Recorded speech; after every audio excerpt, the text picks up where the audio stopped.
Hey, welcome to Guitar Knobs, the guitars, gear, noise, and nonsense podcast, hosted today by these knobs. Tony Dudzik, Pick Guardian. Jared Brandon One Pickups. Hello, all. We are super thrilled that you are listening to our little show, the Guitar Knobs podcast. We are very excited for this episode for a number of reasons, which we'll get into. But Tony or Jared, which one? Who would like to tell us? Let's let Jared the do lovely audience what the Guitar Knobs focus on. We love to talk gear, number one. Number two, we have on the small builder guy. The boutique builders. The boutique builders that really have a fiery passion for what they do. A fiery passion. No less. And they tell us all about what they do and how they got started and all that kind of thing. It's a really good time. You should listen to it. You'd learn something too if you should listen to it. The one-on-one episodes are like our favorite, especially to me. I really love the one-on-one episodes. They are listening to it, as a matter of fact. Absolutely. If they are listening, they are listening to it. That's what we do here, man. We just talk about gear and stuff and things. Yes. Let's see here. So, what do I want to? We just got through that. I think we've got somebody on the line that fits that mold. Yeah. Right? Okay. Yep. Who's on the line? This is Justin Abernethy from beautiful Guadalupe, California. Nice. And what do you do? I build custom electric guitars, primarily the Sonic Empress. Okay. And your company is named what? Abernethy Guitars. All right. And where can people who are listening to this, assuming you're not driving, where can people find you right now? I'm best found at Bottom Line Guitars on Instagram. That's what I keep most up to date. Bottom Line Guitars. Okay. I would encourage you to go check them out. They are pretty dang cool guitars. We admittedly have not had the pleasure of playing one, although you were kind enough to offer to send one out. Our friend Mike Adams, aka Pushing, has got the one that grabbed my attention. And you let us know that once he was done, if we wanted to mess around with that, we could. But I said, you know what? All due respect, if it's good enough for Mr. Adams, it's good enough for us. I saw a picture of pizza on your Instagram. That caught my eye. Yeah, Jared. It's there. I saw it there. I do love pizza. Yeah. Apparently so. Yeah, who doesn't? I saw it. I saw it. All right. So, definitely go check those out. I think you've got a really interesting take on some shapes that we know and love. And we'll get into that in just a little bit. Hey, everybody, we want to give a massive thanks and giant shout out to Rode Microphones, the Rode Company. Yes. That thing is cool, man. They have not only, in the past, graced us with these amazing microphones. Still use them. The Procaster. With the articulating arms. That's right. Yes. This thing that's sitting here in front of us is pretty dang amazing. What exactly is that thing? Well, this is called the Rodecaster Pro. It is a production studio. It is an all-encompassing multi-channel production studio. And I got to say, I was really skeptical when we got a hold of this, because the machine that we have built, this sort of, it's like if it's Superman 3, man. It's pretty crazy. It's a Frankenstein audio setup that we have here, and that has allowed us to do 4 microphones on the table and have a call in and be able to hear everything simultaneously, which is not an easy feat. Sounds easy, it's not. So, Rode connected with us, and now we have this machine in front of us, and I tested it out this weekend, and I was just absolutely blown away. The quality of the calls, the quality of the audio that we have, I think is pretty amazing. Nice. And it's enabling us to do all these things, and even have some other types of call-in phones and all kinds of stuff. So we'll be talking about that for some time. It's awesome. Yeah, I mean, I think something like this for anybody who's doing a podcast. Absolutely. It's just like it's a no-brainer to get one of these. I mean, even if you don't have a podcast, I can record my whole band with this thing. Nice. I mean, it's kind of amazing. Plus, you can add sound effects. I can add sound effects if I want to, which I'm guarding carefully so these clowns don't mess with it. But yeah, this is a game changer for sure, and I want to give a huge thanks to Nicholas Leonard specifically at Rode, who has helped us out so much along the way with the microphones and with this new console. I'm very, very grateful for his interest in our show. And Rhodes specifically. So thank you very much. Let's see. Announcements. In the not too distant future, I'm going to be releasing a special line of pickups. And we're calling them screen top guitar pickups. I'm jealous. Well, you know all about them, Jared. That's right. I do. So I'm working with Jared on a line of basically they've got a mesh screen on the top with a gold foil down below it. Yeah. And it's a really cool look. They're basically open top pickups. It's in my guitar. That's right. It's in Vinny. Todd has the prototype. Yeah, the the mini gold, humbucker. the gold underneath this mesh is like that. Nobody else has it, so it's a really unique look. Yeah. Off to a distance, it looks really great. So there's going to be a full line of whatever open top pickups we can get. We have P90s, humbuckers, mini humbuckers, Tele neck pickups. Daddy likey. Yeah. And Stuff that fits in DeArmond's. DeArmond or Rickenbacker style. Yeah. So more info to come, website to come, but it's coming. I hear you got Awesome. a really great logo too. You might say that. Yeah. Awesome. That's great news. Let's see here. So if you're interested in those, get a hold of these two guys and maybe you can get them in your guitars. Yeah. Builder or otherwise. Yeah, have them contact me through Pick Guardian and soon to be Screen Top. Yes. That's right. All right. I've Very got nice. just a couple things here. It's not an announcement, but it is an observation. Okay. And since I don't have an observation segment, it falls under this. People are making stuff. I know that sounds weird. What are they Because making? we focus on builders, boutique builders. But we've had so many posts lately of people who are making things as a result of listening to the show, Yeah. or being inspired by other things that they're finding, other builders. We had Derek Fitzer, who's a listener and a patron. He got some of Jared's pickups and then immediately wrote a song and shared it.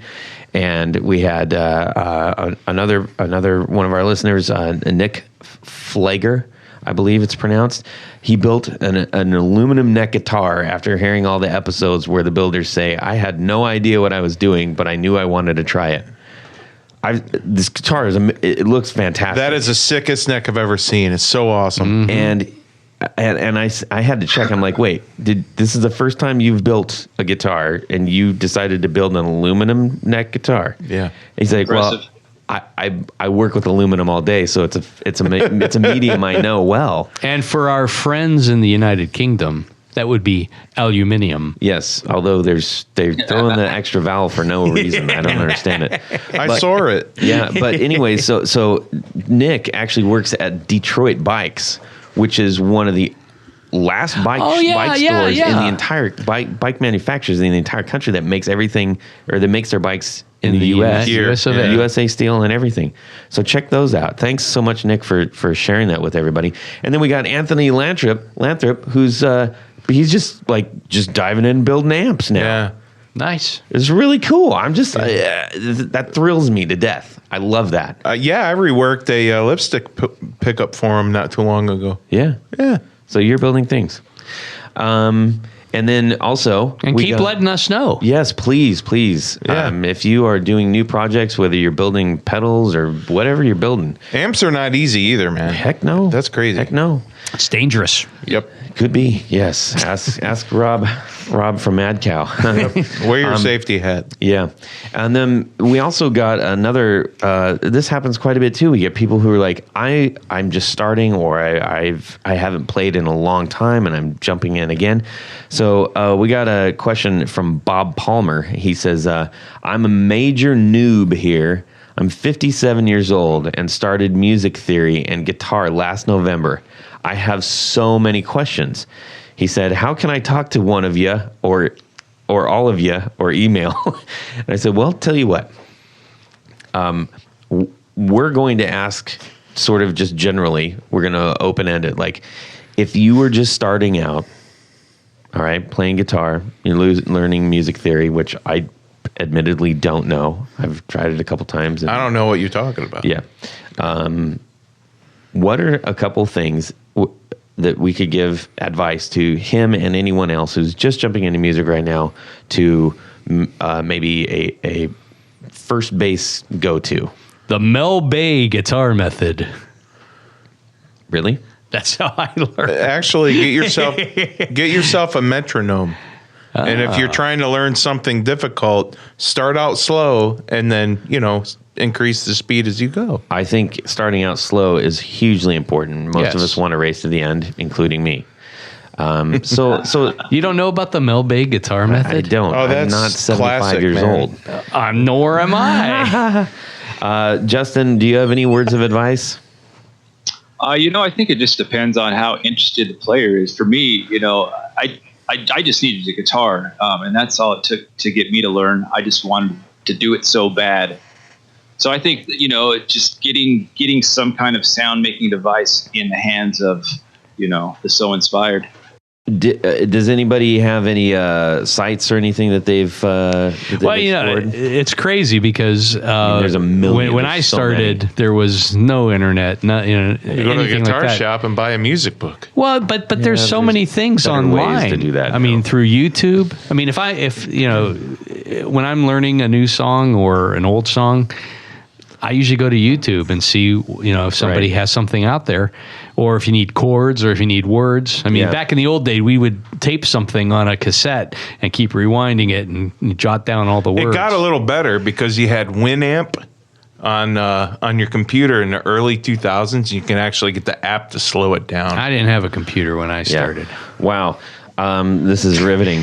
So I would say to those there's not a silver bullet.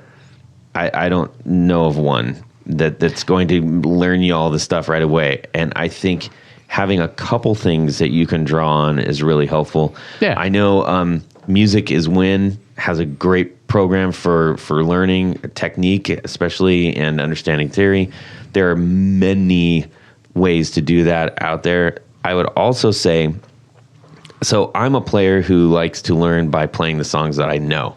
So it's easier for me to learn things if I'm familiar with them or familiar with that style, so that I'm not just solely relying on numbers or tabs or something. So Ultimate Guitar Tabs is something that helps, that I go to frequently. I'm like, oh man, I'd really love to learn how to play that song.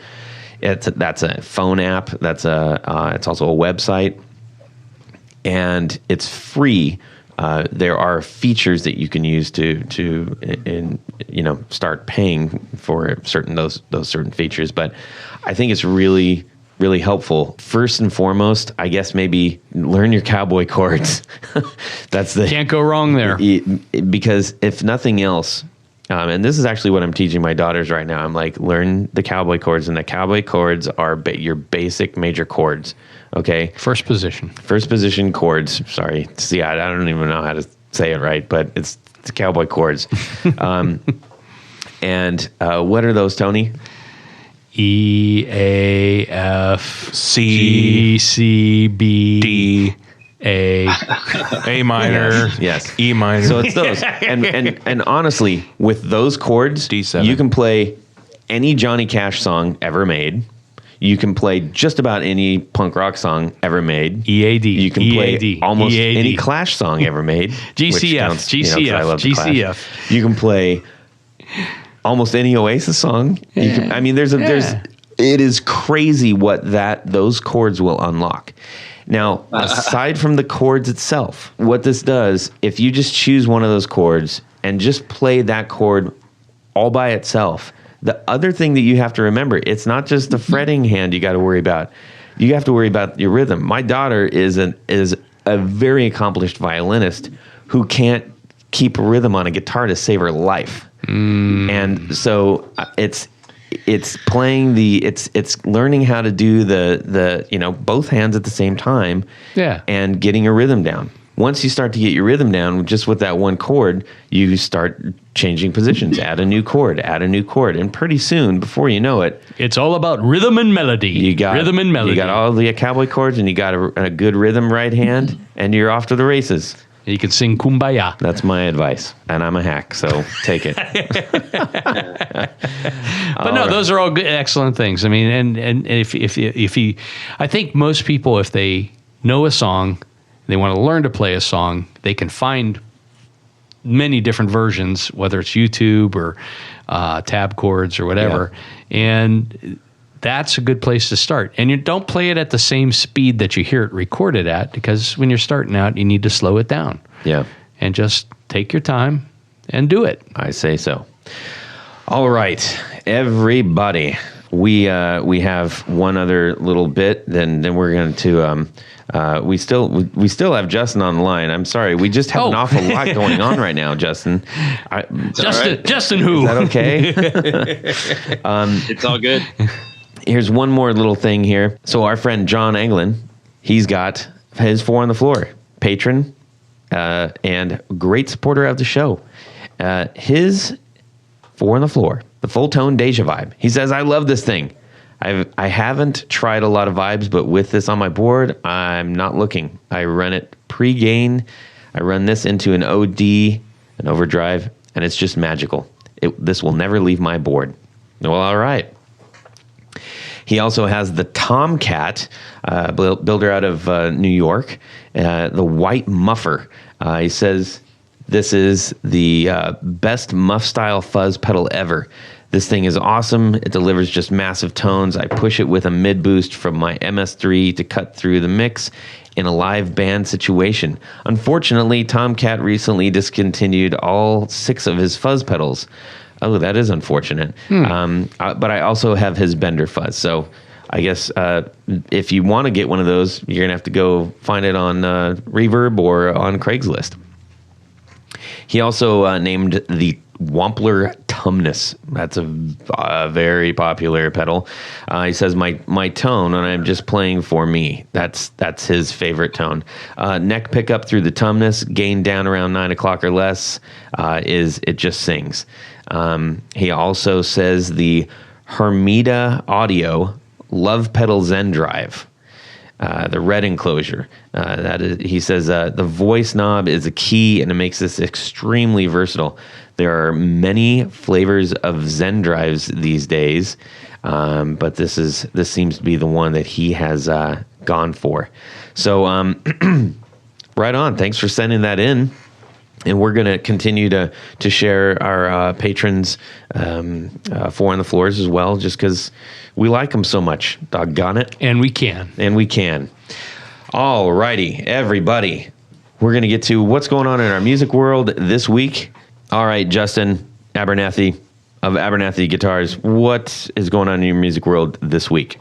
I guess if I had to say what's new in my music world, I did bring home a Supro Blues King from the NAMM show that has pretty much been taking up most of my time playing lately.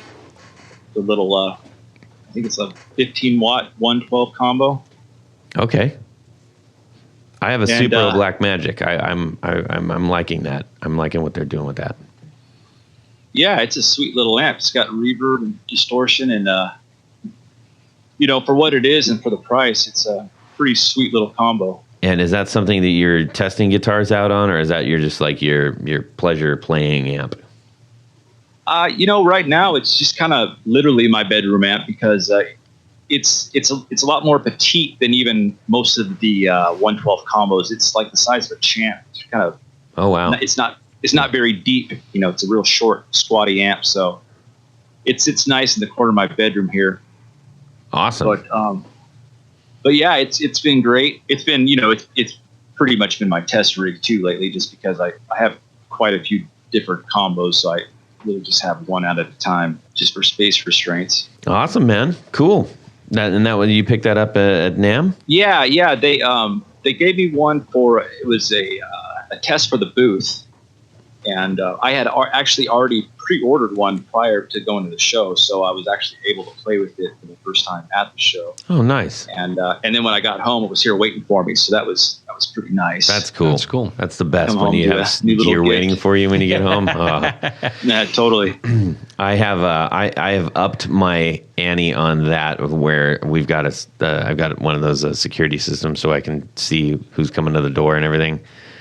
And so now, anytime that blank is, I'm like, oh, did something show up? And then I have to think about it all day at work. I'm like, it's there. I'm gonna go. I'm leaving. I'm feeling sick. Yeah.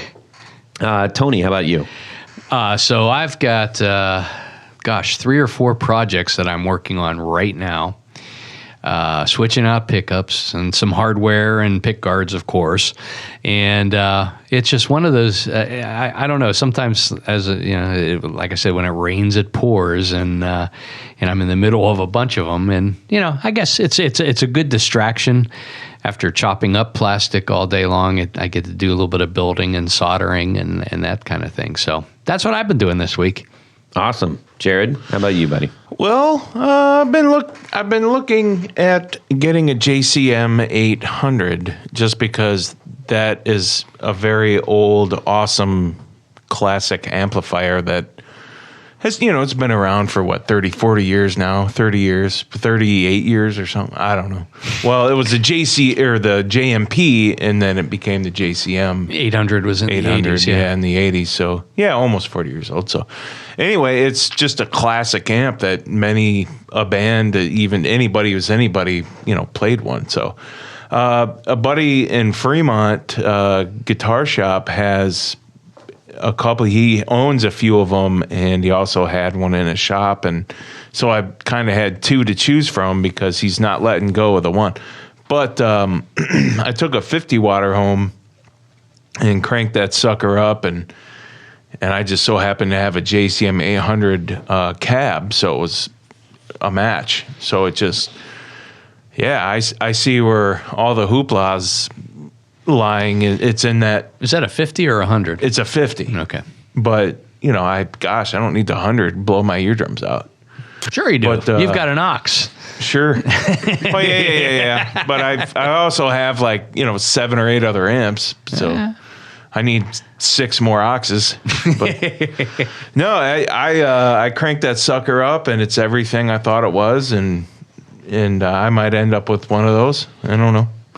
Cool. And so I'm just trying it out. My friend was really nice and just let me try it out. Cool, man. So, as for me, I've got a couple gigs coming up, and I've been noticing my guitars are feeling a little on the loose side, and it's been really dry here over the winter, and so the necks have a little bit of wood shrinkage, and I think the trusses could use. It's just everything just needs a little bit of a tune-up, so I'm taking them into my friend Chase Gullett to have a look-see and just kind of get them into shape. So I got to be doing that. I was getting a little bit of fretting out on some stuff, and that's just not fun. Especially what I don't want to be thinking about is as I'm going into a gig, like these are, I'm getting fret buzz and stuff like that. So anyways, got to get those into the shop, see Pooh, and then I'll be ready to rock and roll. You should stick around and see what he does with them so that you can do some of those minor tweaks yourself. I can do those tweaks in my house, but the problem is I have 0 time, and I can do them, but he does them real good. I agree. So, anyways, that's what I'm doing. So I need some 4 on the floor from Mr. Justin now. 1, 2, 3, 4 on the floor. All right, Justin Abernethy from Abernethy Guitars. Why don't you tell us your 4 on the floor? I've always been a huge fan of the wah-wah pedal, just, your basic crybaby. And I think that probably stems from just growing up listening to Alice in Chains, Jerry Cantrell. So I've always got a wah-wah down there, usually first in line. And then I've got this Sansamp pedal that I bought in Seattle like 15 years ago. It's one of those Tech 21. It's got like the 3 different, you could pick the microphone placement or the, California British clean sound. I've got lots of different distortion pedals, but it just always sounds great through everything. You know, even just as a boost pedal, it sounds great. Is that what you primarily use it for? No, you know, I would primarily use it as a distortion pedal, but it just, you know, you can really get like a real heavy sound out of it, or you can just get a nice, just amp pushing drive sound out of it, real brisk. And the controls are just, you know, always seem super active on that pedal, you know. What inspired you to get that?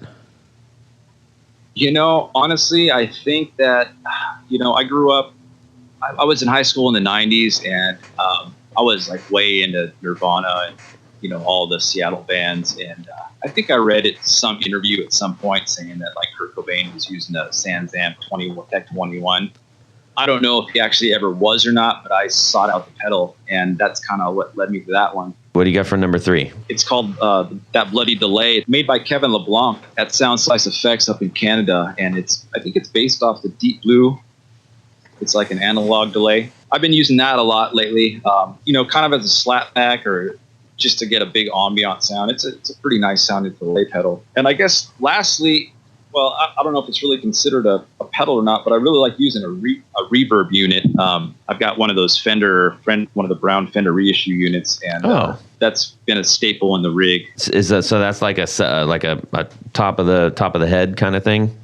Yeah, like the old Fender reverb unit. Okay, sits on top there. Interesting. Now, why are you using that instead of like an actual reverb pedal? You know, I don't know. I just kind of just a purist in that way, I guess. I really love the sound of. I've got a Princeton reverb, an old Silverface, and you know, I haven't really found anything, and you know, I haven't really tried a whole lot of different reverb pedals, but I haven't found anything other than, you know, a Fender reverb or Fender unit that has just that super wet, splashy, just, you know, ricochet off the wall sound. And that's the sound I really like. Like even in this, you know, the little Supro, and I've got a Mesa Boogie Lone Star, and you know, they have just really great sounding delays, but reverbs, but nothing like the sound of the Fender. It's just hard to get that real splashy sound out of anything. Like it's going to explode, you know what I mean? If you kick the side of it. Yeah, well, actually, that's something that I just was catching on. I can't remember where I was saying this, Instagram or Facebook or something, but they were talking about how they were actually using that as a sound on stage. And the comment through it were like, I do that too. I was like, I was really surprised because that's something you always tried to avoid in the past. You know? Right. But using that as an actual, like, you know, as an actual instrument itself is kind of interesting. All right, man. Cool. That's a good 4 on the floor. Thank you. Right on. So we have you really mainly because you showed up in our friends in our Mike Adams feed, and I said, "Whoa, wait a minute, what's this?" And I wasn't aware of the guitars you were building. You know, there's certain things that we all react to in different ways when it comes to guitars, you know, whether it's color scheme, whether it's binding, whether it's the hardware. And sometimes it's just something you can't put your finger on. And I really dug what I was seeing. I investigated, wanted to find out what's behind all this. Here you are. And we want to find out a little bit more about you and about how you got started doing this, and more about your take on guitars. How did you end up getting the bug for guitars, man? Oh, man. When I was a kid, probably about 8 or 9, my cousin had an acoustic guitar. I don't know what it was. It was some kind of arch top, you know, acoustic. And he didn't know how to play it. But he wouldn't let me play it either. And I always, you know, all he would do was kind of like, you know, the first finger on the first fret and just kind of, you know, just kind of slide his finger up to the 12th fret. And that was like the big trick. I still and do I always that. just wanted, yeah, it's a great one. And I just wanted to play that guitar so bad. And, you know, finally, when I was a freshman in high school, I got the opportunity to, you know, get my own guitar. And it was an Antares, you know, a $25 Antares Les Paul copy. You know, as soon as I got that thing in my hands, it was just all over. I was taking it apart. I didn't even know what I was looking for. It was all magic. I played in bands and whatnot all through high school. I was trying to do repairs on people's guitars. And then when I graduated the opportunity arose to work in a music store doing apprentice work for a guy named Brian who was had been doing guitars and band instruments, and pretty much he could fix anything. And after doing that for about 4 years, Gene Baker, I don't know if you guys are familiar with Gene Baker, but he came back to town here in Guadalupe, Santa Maria, the area, and he had just come back from a Fender custom shop, and he was opening a company called Baker Guitars. And the opportunity arose to go to work for him, which is what I always really wanted to do, was learn how to build them, not so much repair them. So I started working for him in 1999, and we were doing everything by hand there. The Baker guitars were a carved top, highly figured, in the same vein as a Les Paul or right. a Paul Reed Smith. That was a great experience. I learned cutting my teeth there on everything from setting up vacuum lines and air lines to running a bunch of different machines I'd never played with before, pin routers and shaper tables. And we were all young. Gene was really young, and I don't think anybody really knew what they were doing other than how to build guitars, not really how to run a business. So that company went down, and then I went to work for Ernie Ball for a few years, which is about a half hour from where I am, and I dressed frets for a year straight. Worked in the repair department for a long time, and worked in the assembly department for a year, and kind of got tired of doing that. Moved to National Resophonic, which is also in the area. There for a few years in the assembly department, fitting necks on bodies, and then come full circle. Gene had started a new company, B3 Fine Tune Instruments, and his shop was literally 5 minutes from my house.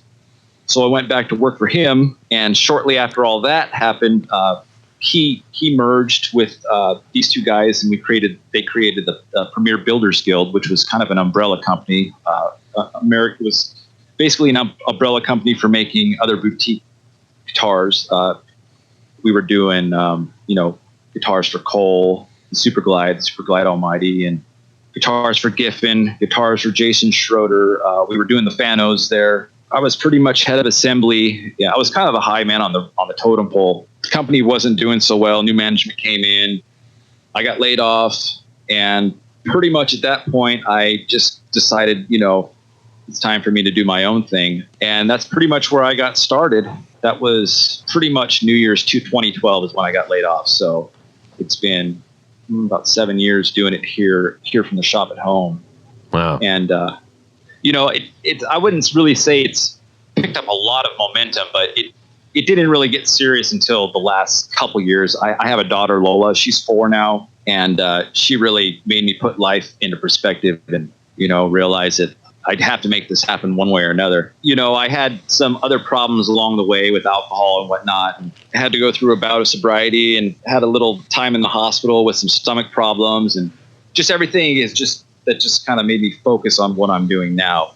I've done a bunch of different, I have a few different models, but I guess to get to the core of what we're talking about here, I'm working now on the Sonic Empress model. That's what Mike has, the black one. It's basically my take on the Mustangs and the Jaguars, the Jazz Masters. Really, the Mustang was always my favorite shape. And I kind of, if you will, took the Mustang body and kind of stretched it out a little bit here and there. Visually, it's got kind of a real, I guess you would say, more of a Fender offset look. But I think they feel more like Gibson. I've always been a huge fan of Gibson guitars, SG. Now you're talking my language, yeah. So it's pretty much a hybrid. I kind of have to rewind to tell you the whole story, because the first model I made was called the Speed, and it's a cross between a Mustang and an SG, and that model has kind of evolved into what is now the Sonic Empress. For those who are not able to follow along with with any kind of visuals, it kind of looks like a Fender offset and a Gibson got together. Yeah, it's got the 3-in-3 headstock. The neck pocket. The neck pocket in a lot of the older ones is real deep. It kind of has more of a set neck feel to it. I've kind of started building the bodies a little bit different. The necks are more Fenderish, where they're they start from a 1-inch piece of wood rather than starting with a 2.5-inch piece of wood. There's no neck angle. Mm-hmm. And I use the open peg. It's just a straight open peg, but using the open peg, it creates a nice down angle so I don't have the necessity for any kind of string treats or anything like that. Okay. Like I said, it's something it's easier explained with it in your hands than to to try and explain it without seeing it. When you look at it, there's almost a Mosrite feel to it, where it's kind of bendy and wonky a little bit. Yeah. But then it's like it's a 3/3 headstock, and Totally. it's got a hardtail, but it's kind of fendery. It's interesting. I think it's difficult to take something that is that well known, or certain elements that are that well known, and alter them just enough to where they don't look ridiculous. Yeah, it's kind of like the model that never was. Mosrite was definitely a huge influence on just the whole shape, the feel. Like you said, with the 3/3 on the headstock. I believe Mosrites, I haven't handled one in a minute, but I believe the original ones, I'm pretty sure they had a flat, straight headstock too, with no angle or very, very shallow angle. So I was kind of trying to take that and kind of the simplicity of that without having to use any string trees, which, I don't think there's anything wrong with the string trees. Every Strat's got them, but, it was just kind of, I had never seen anybody do it like that before. So I wasn't really 100% sure it would work until I actually built a few of them, and it seems to work beautifully. When you set out and you say, I'm going to go, it's time to do my own thing. Did you kind of already have just the flavors that your guitars were going to become in your head, or did you say, okay, wait, before I do my thing, I have to figure out what this thing is going to be? You obviously had the ability to craft guitars, but having the ability to build them is not the same thing as having the ability to design them. So how did that process work? I never sleep, man. I think about guitars constantly, the shapes. I have a few different models. I started with the Steed model, which was a Mustang meets the SG, which in the beginning was just my two favorite guitars mashed together. A lot of people thought it looked bitchin', and I'm still making them. I made about 20 of them. I've actually got one in progress right now. But it wasn't the idea that I had in my head. Then I moved on to a different model, which was the Mistress model, which was kind of taking away the SG side, and it was more, a Mustang meets a Jazzmaster, which was basically looked like a Jaguar, just without the sharper upper horn, more of a soft upper horn like a Mustang. And then when I got sick and I was in the hospital, I had the vision for this all access model, the AA. I had a real bad drinking problem, so I called the AA the all access. And it was kind of, it was furthering the idea, but kind of almost took it in a different direction. And then finally, it's like just out of the blue, like I said, just doodling on a piece of paper. I finally, got the design out. I'm leaving one model. I had one other model before the Sonic Empress, and that was the High Flyer, which if you look at the three guitars side by side, you can see that there's definitely a relationship between them. Right. Something happening, like monkey turning into man.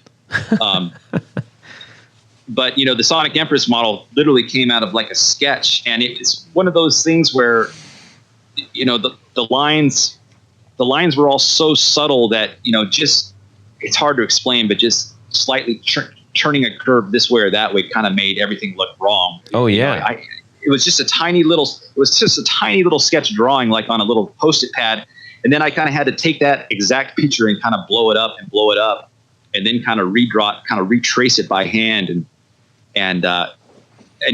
like I said, it was a real, everything I do is by hand, so it was all drawn and cut out and shaped, and then I would sit and stare at it. I'd take pictures of it, look at it from afar.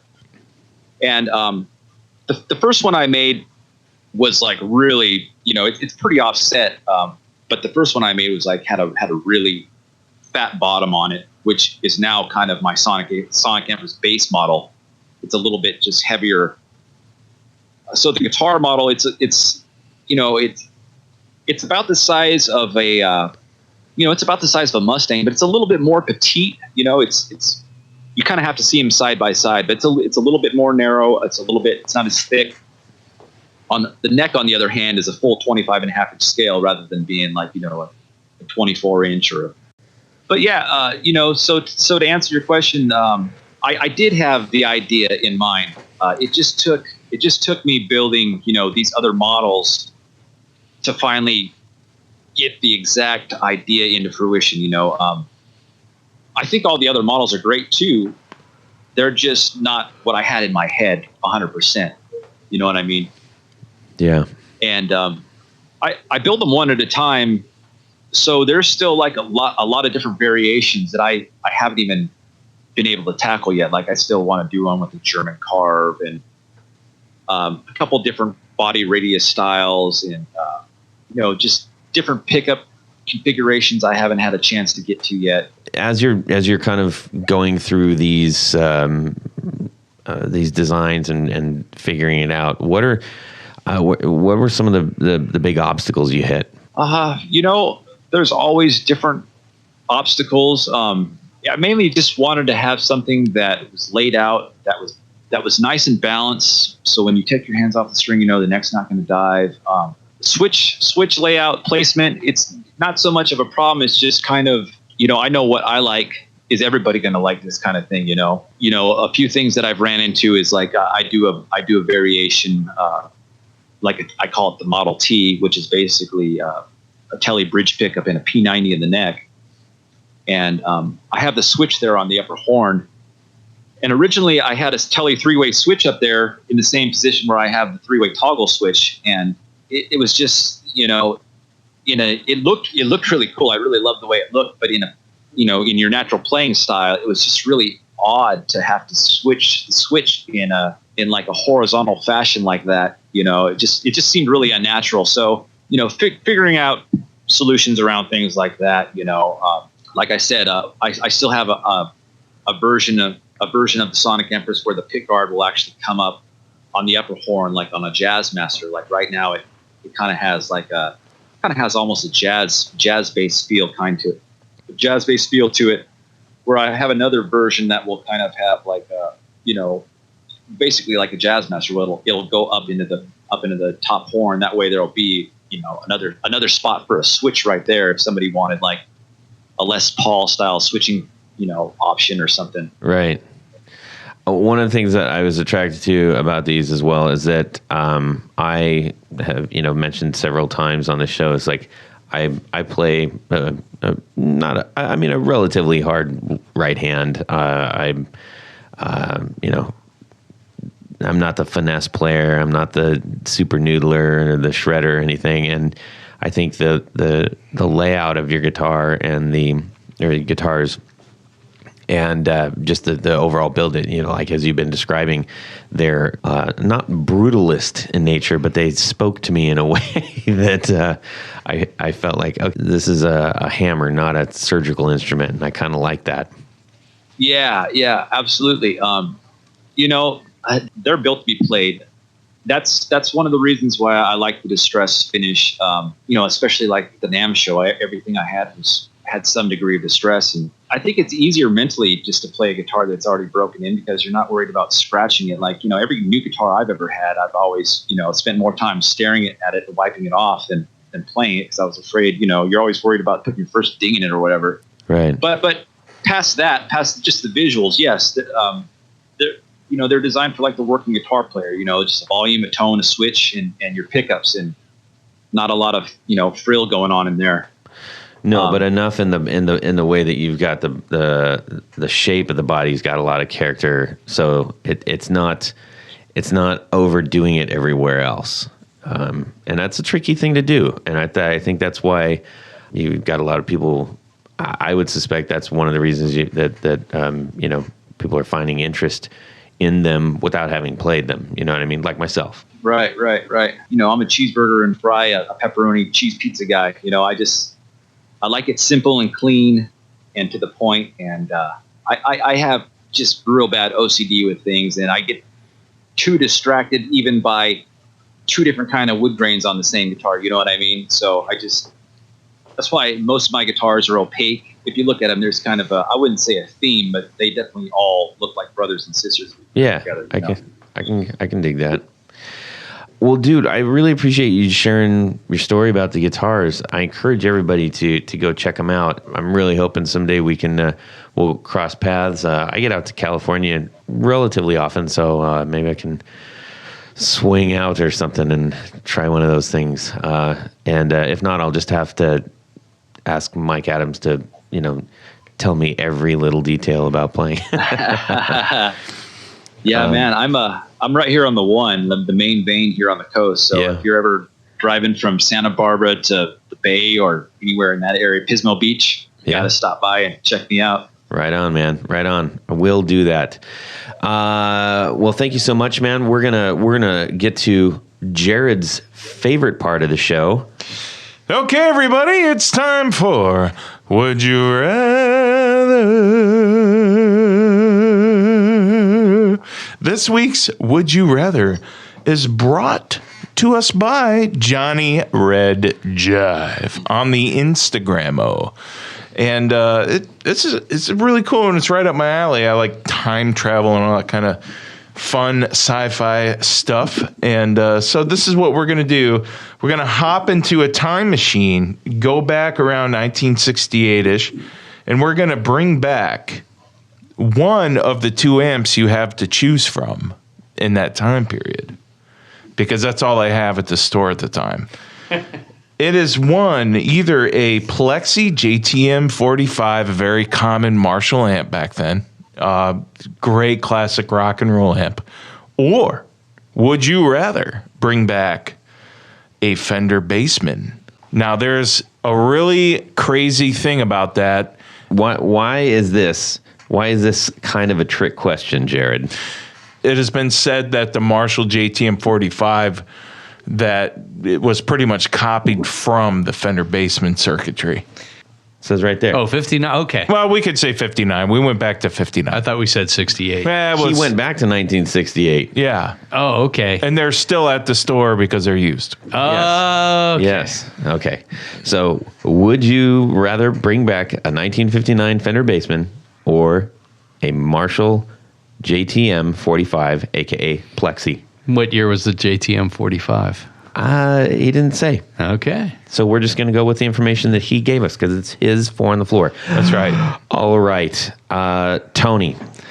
I will go with the JTM 45 only because I think it's a classic Marshall.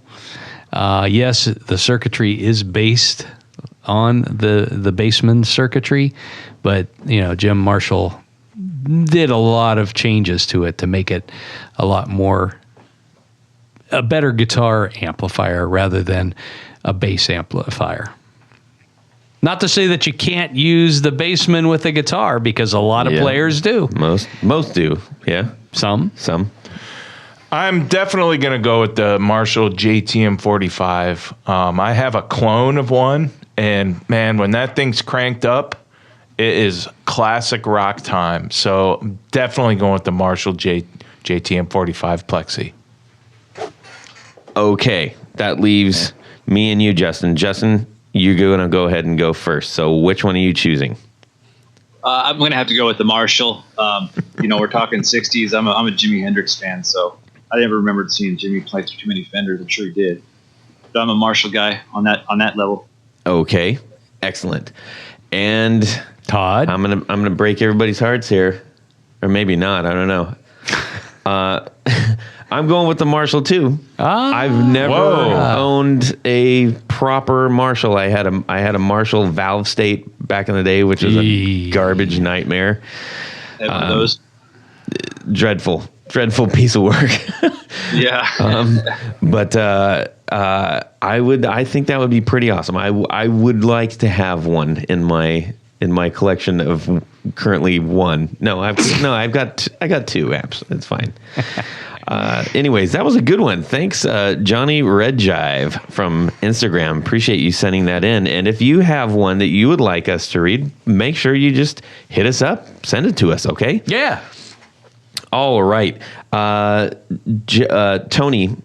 Mr. Man. That's you got some people to thank, right? We got geez, I can't believe how big the list is. This is fantastic. Thank you, everybody. So, if you would like to help with the show and sponsor the show and become a patron of the show, you can go to patreon.com/The Guitar Knobs.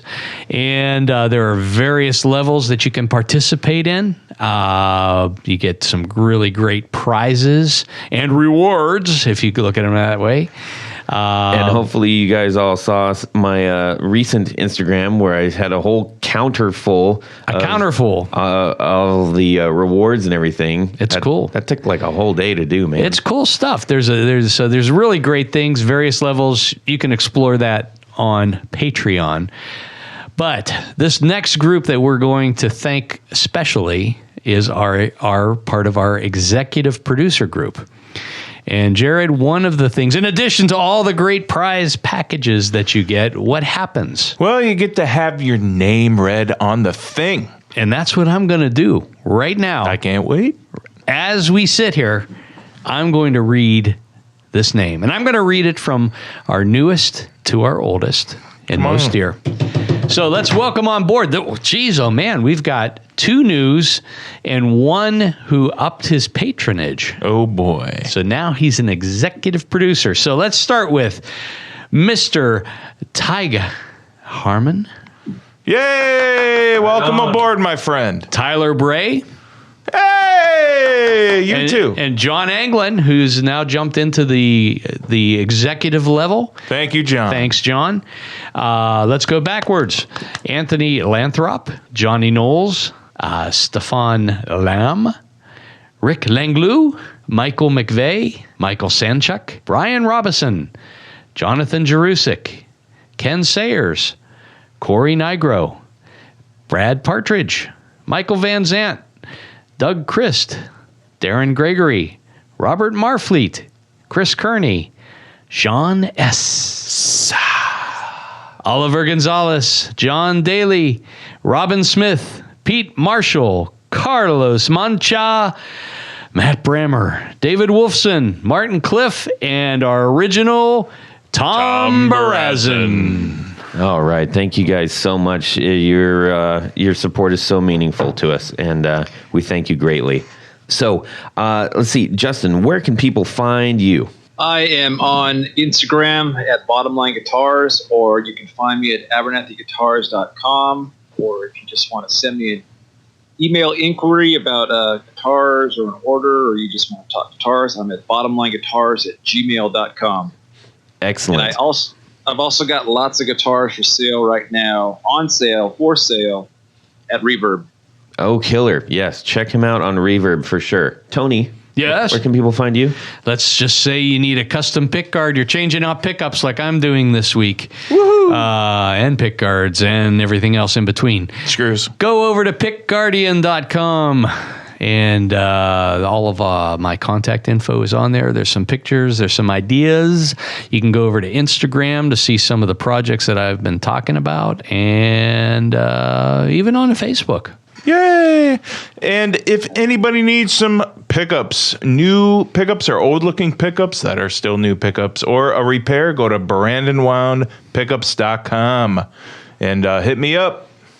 I can do the thing. Excellent. And if you want to get a hold of me for whatever reason, maybe you'd like a would you rather that you have to share, you'd like to send that to us, we would love to hear that. And you can send that to Todd at theguitarknobs.com or DM me on Instagram. Ladies and gentlemen, and Justin, we are grateful that you have all been hanging out with us, and we thank Justin for spending time letting us get to know him and sharing his guitars, and we encourage everybody to go check those out. They are mighty cool. Thanks so much for your time, Justin. Hey, thanks you guys. I really, really appreciate you having me on, man. I hope I didn't sound too awkward. Nah, you did fine. All right, everybody. Have a great guitar week and subscribe! Yeah!